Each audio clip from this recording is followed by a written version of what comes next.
What's going on? It's your boy Jackson Fitness right here, and I'm going to show you how to cook a really quick batch of oats. And this is good for replacing all the glycogen in your muscles for if you're a runner or if you're a weightlifter. So you want to eat this meal probably 2 hours before you exercise so that you can get some glycogen storages up in your system and in your liver.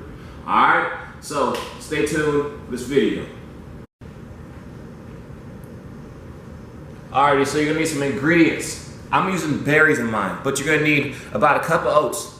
Simple.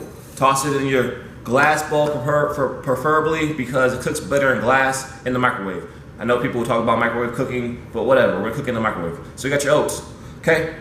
Then you're going to add your water. Some water, okay?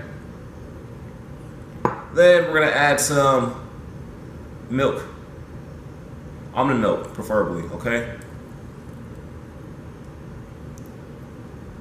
Then we're going to add our berries. Okay.